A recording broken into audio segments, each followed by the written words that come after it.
Sesaat lagi Anda akan menyaksikan program spesial Jaksa Menyapa. In association with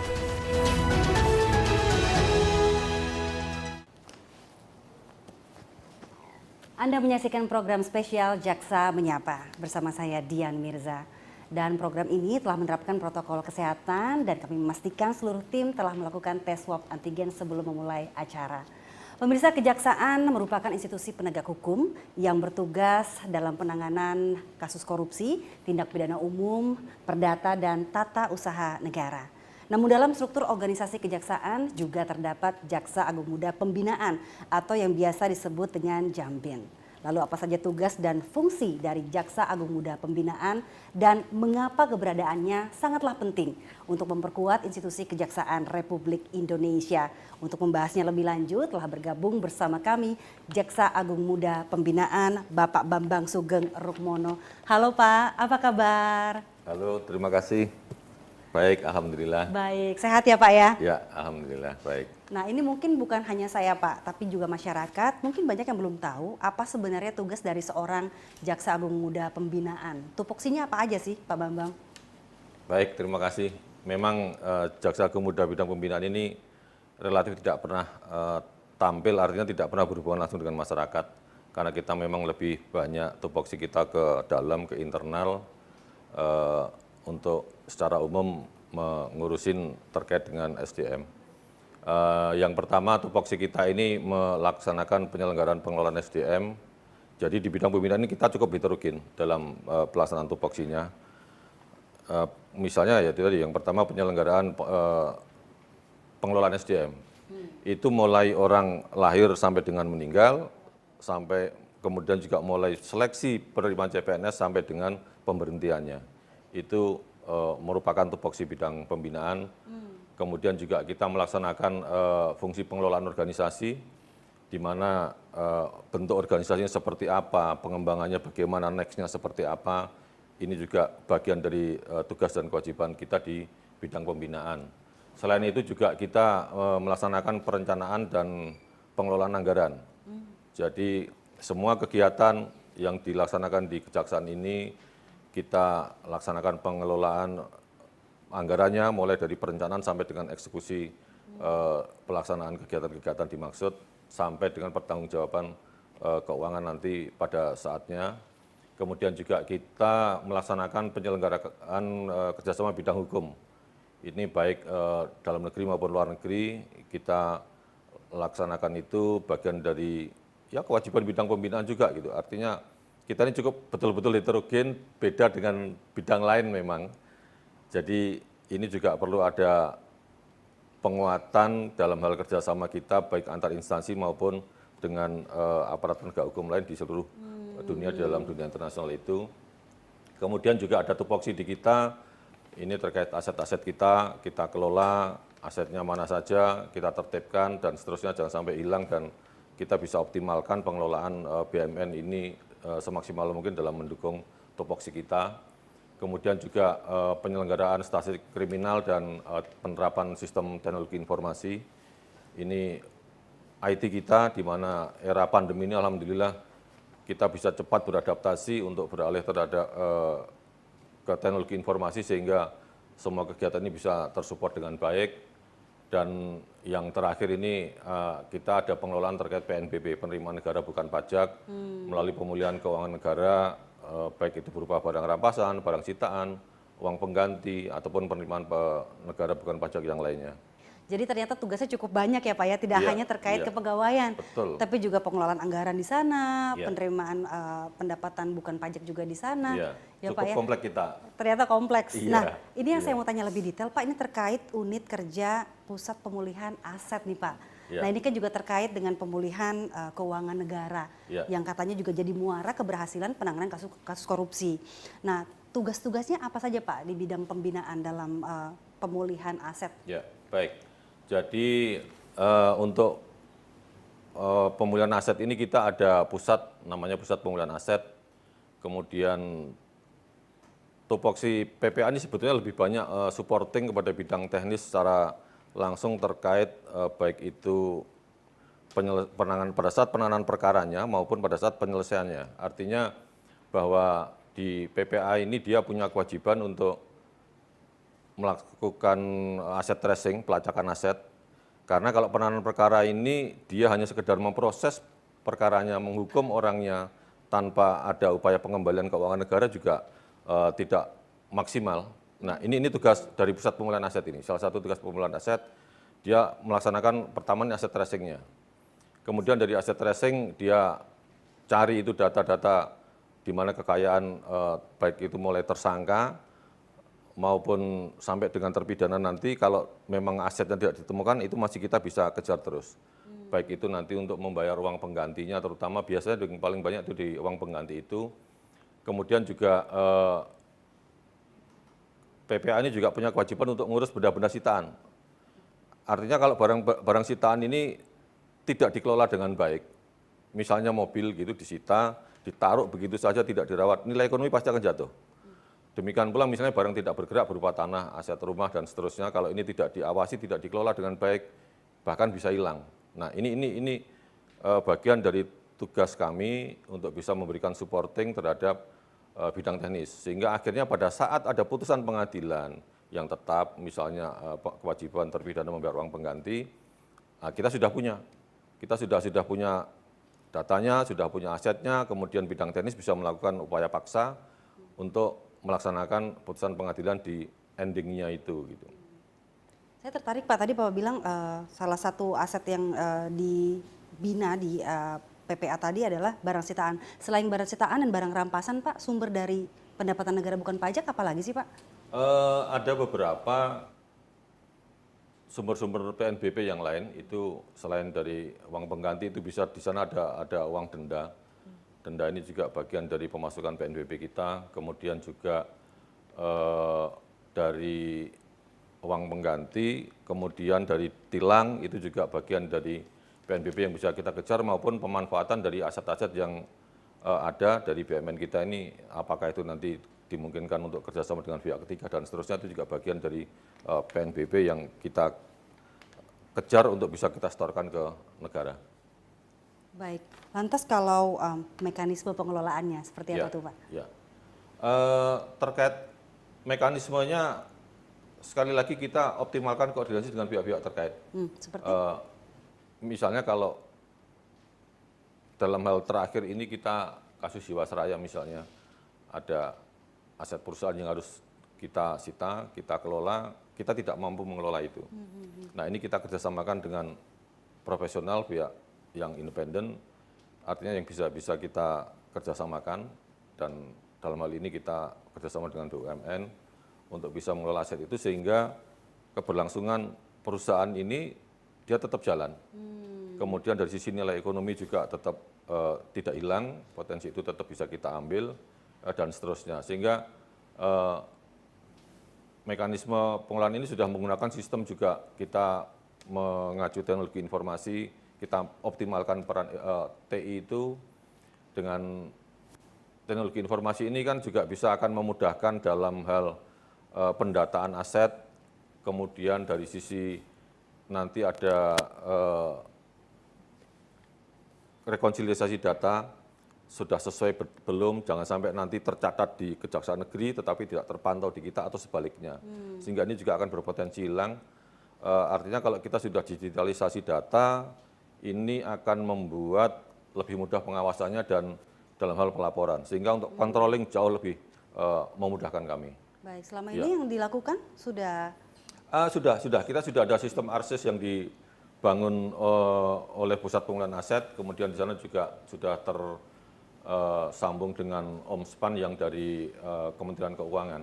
Sehingga juga dari ARSIS ini teman-teman daerah mengupdate datanya, dia perbaiki datanya, dan ini sudah langsung terkoneksi dengan OMSPAN dari Kementerian Keuangan, sehingga tidak dua kali kerja lagi. Dan sekali lagi namanya kita bekerja ini kan tetap selalu harus kontrol gitulah, sehingga data yang ada di kita juga akan terkontrol oleh data di Kementerian Keuangan. Jadi potensi data yang terselip kayak model-model sistem register yang lama ini, waduh sangat sangat memusingkan kita begitulah. Karena ya itu tadi, Ada aja yang tertinggal seperti ada itu. yang tertinggal sehingga luput dari pantauan kita, potensi kerugian negara malah bisa muncul di sana begitu. Baik, itu tadi dari mekanisme pengelolaannya ya Pak Bambang. Nah, ini bagaimana terkait dengan penegakan hukumnya, bagaimana bidang pembinaan melakukan fungsi kepada bidang teknis dalam penegakan hukum. Tapi jawabin nanti ya Pak ya, setelah jeda pariwara berikut ini. Untuk itu tetaplah bersama kami di program spesial Jaksa Menyapa.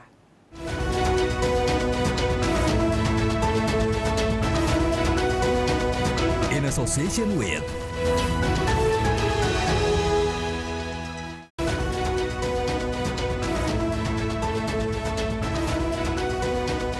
In association with Terima kasih Anda masih bersama kami di program spesial Jaksa Menyapa. Masih dengan Jaksa Agung Muda Pembinaan, Bapak Bambang. Pak Bambang, ini terkait dengan penegakan hukumnya sendiri, bagaimana bidang pembinaan di Kejaksaan ini melaksanakan fungsinya di bidang teknis dalam penegakan hukum. Langkah-langkahnya apa aja Pak yang dilakukan? Iya, jadi seperti saya sampaikan tadi bahwa pembinaan ini lebih banyak supporting sifatnya dia kepada bidang-bidang ini, khususnya kalau untuk bidang teknis, kita memberikan dukungan mulai dari persiapan SDM-nya nih. SDM-nya bidang teknis ini dengan era digitalisasi ini tingkat kejahatan sudah sangat kompleks. Sehingga harus diimbangi dengan jaksa-jaksa yang punya pemahaman, pengetahuan, dan pengalaman yang cukup, sehingga otomatis kita harus siap dengan SDM yang unggul, dengan cepat kita sesuaikan dengan kebutuhan di lapangan, seperti apa perkembangan, ya mohon maaf, tingkat kejahatan di masyarakat ini. Kemudian selain SDM kita juga melaksanakan dukungan anggaran dan sarana prasarana, karena bagaimanapun juga tanpa penganggaran kita nggak bisa jalan. Karena kegiatan penanganan perkara ini butuh energi yang cukup tinggi, baik itu mulai pemikiran maupun sarana prasarana dukungannya harus cukup kuat. Karena kita harus beradu cepat ini dengan para pelaku, jangan sampai mereka keburu menyembunyikan hasil kejahatannya sehingga kita tidak bisa lacak dan seterusnya. Kemudian juga kadang ini kalau melintas negara bahkan kita perlu adanya kerjasama, dukungan kerjasama hukum. Dukungan kerjasama hukum ini baik dalam negeri maupun luar negeri itu kita lakukan dan itu sering kita sudah laksanakan. Kalau di dalam negeri otomatis kita antar instansi, kita harus bisa saling support, bisa lakukan saling mendukung, khususnya misalnya kalau terkait penghitungan kerugian keuangan negara kita dengan BPK atau BPKP misalnya. Kemudian kalau terkait bidang-bidang teknis ya kita tetap libatkan dengan kementerian lembaga atau bidang teknisnya, sehingga bisa teman-teman ini dalam melaksanakan tupoksinya bidang teknis ini bisa tersupport dengan baik. Kemudian terkait untuk tata kelola SDM ini kan juga kita sudah persiapkan betul dari awal gitu, mulai saat kita seleksinya. Kemudian kalau untuk yang teknis ini kita ya sekali lagi bekalin dengan pengetahuan-pengetahuan yang diperlukan pada saat itu, sehingga saya juga harus bisa cepat nih berpikir kira-kira apa yang dibutuhkan di lapangan untuk teman-teman teknis gitu.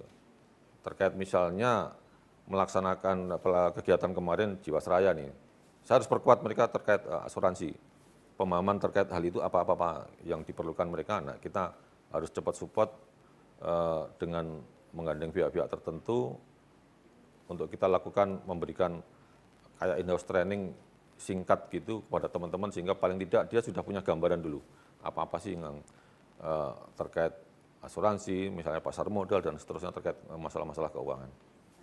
SDM-nya cukup Pak? SDM kalau dari analisis beban kerja kita sebetulnya ya kurang, tetapi kan kita juga realistis, artinya bahwa negara ini punya batas kemampuan untuk memenuhi itu gitu, sehingga ya sudah kita optimalkan apa yang ada ini dengan berbagai cara sehingga tidak mengganggu kinerja kita dan kita tetap bisa berkinerja optimal.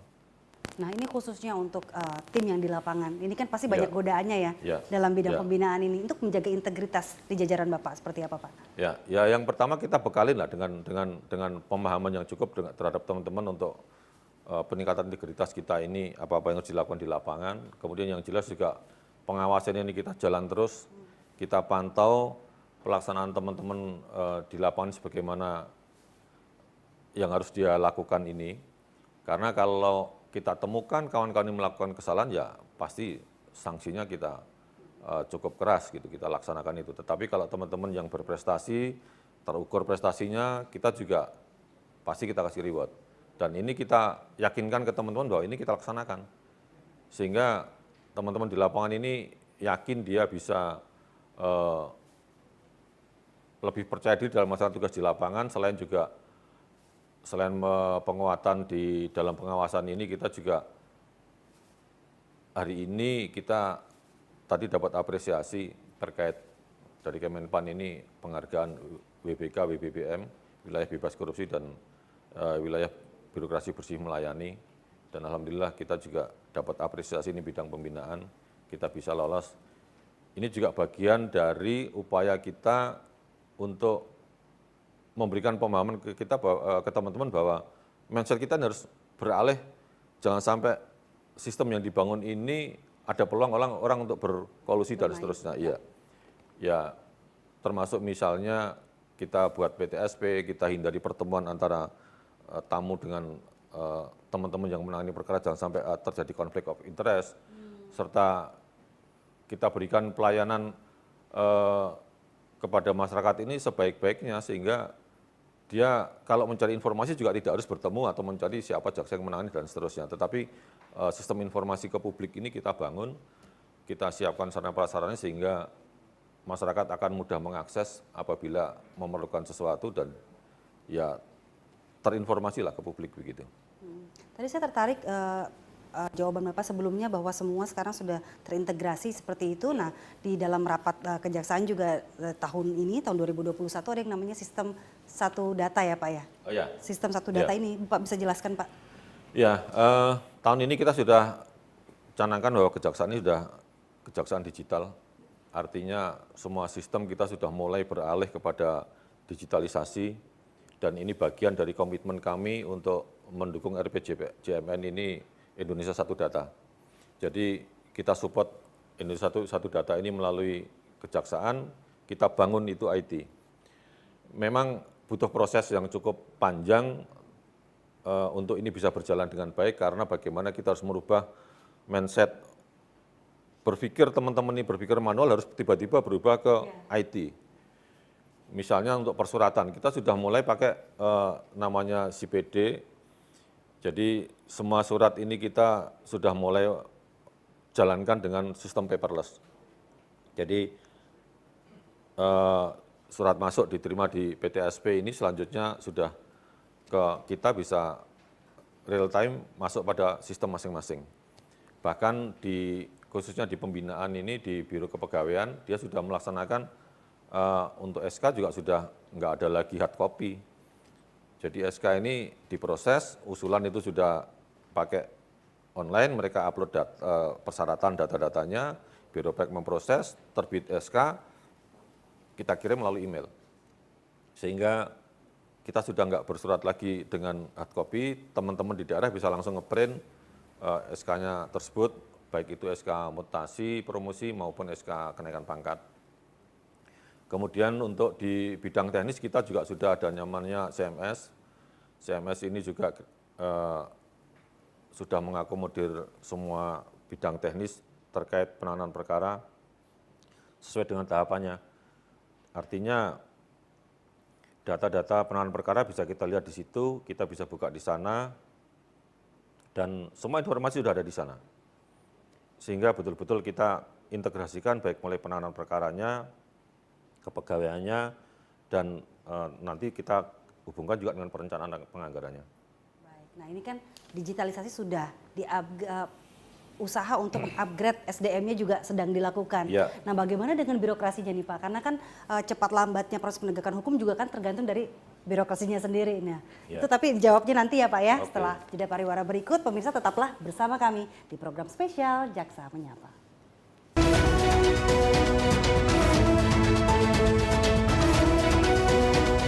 In association with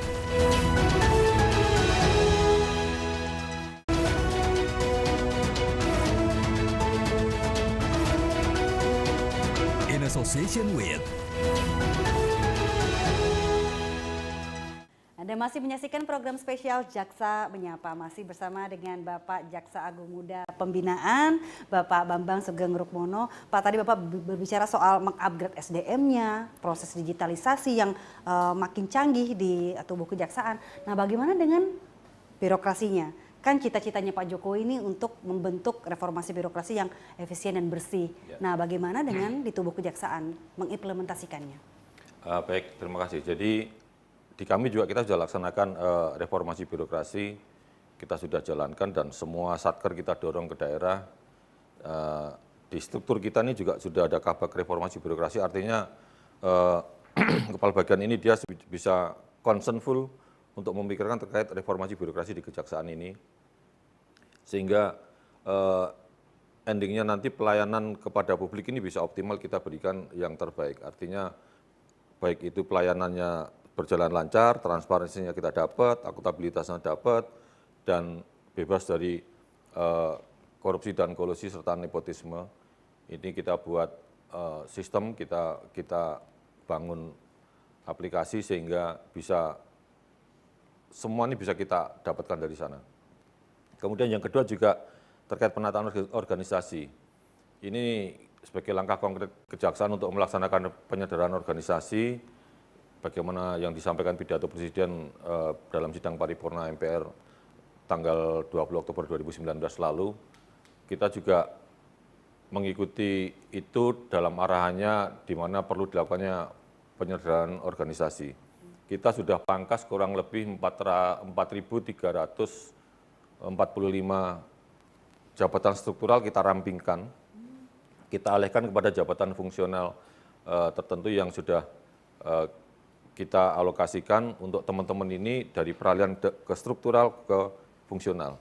Artinya polisi Presiden sangat bagus sekali bahwa jangan sampai pegawai ini dirugikan dari sisi take home pay-nya, sehingga diakomodirnya dari struktural diakomodir ke fungsional. Dan ini sudah kita laksanakan dengan mengalihkan jabatan struktural tersebut ke fungsional yang berbasis pada keahlian ataupun keterampilan dan kompetensi yang harus dimiliki oleh setiap SDM. Tantangannya Pak selama ini yang dirasakan di bidang pembinaan, selain kurangnya SDM ya Bapak bilang tadi. Iya. Tantangan kami ini untuk bisa mengatasi terkait dengan anggaran. Anggaran kita ini terbatas banget, tapi nanti kalau saya sandingkan dengan aparat penegak hukum lain nanti nggak ketemu itu.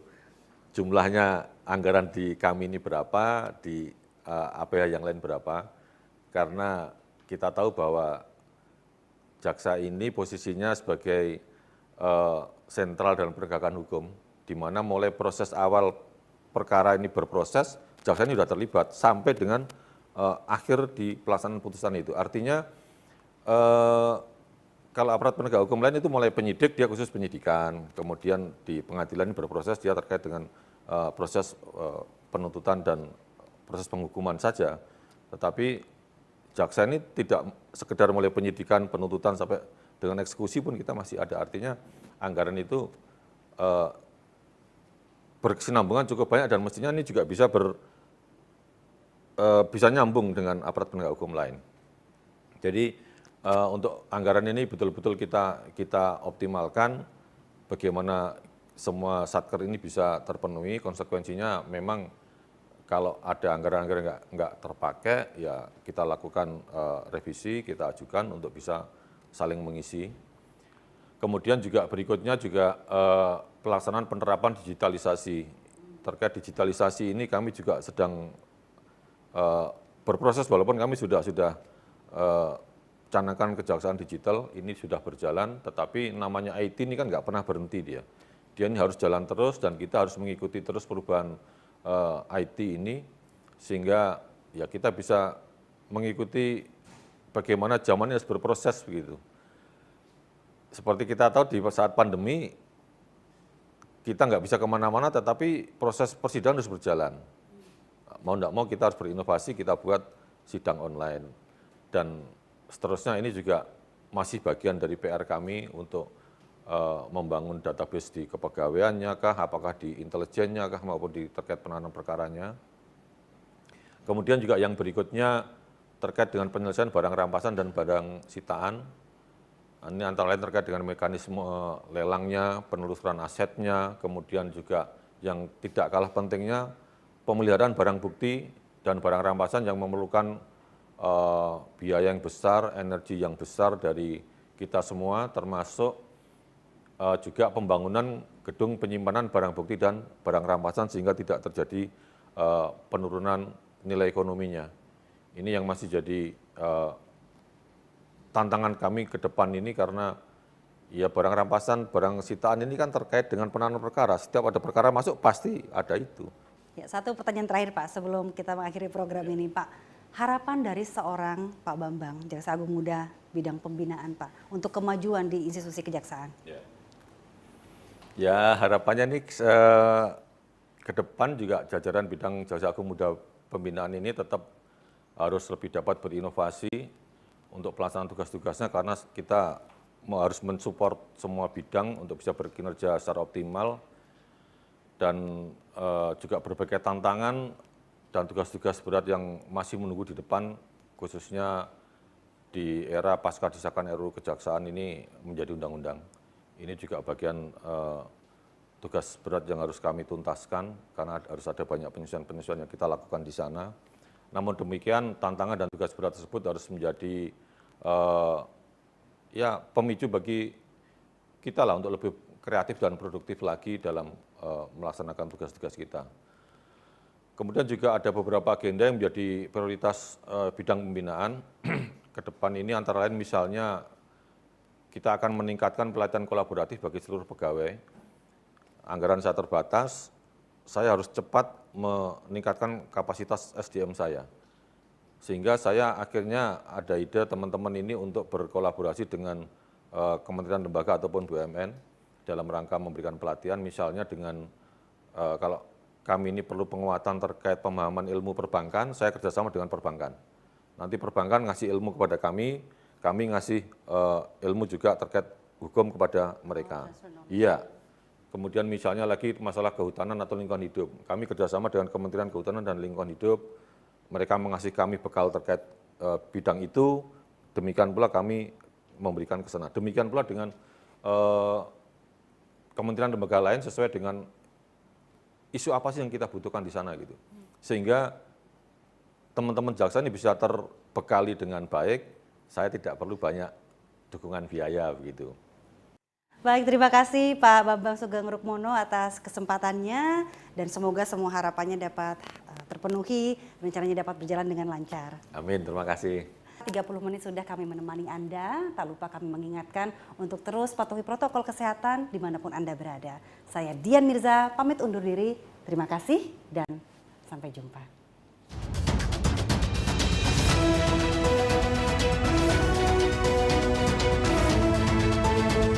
Terima kasih Anda telah menyaksikan program spesial Jaksa Menyapa.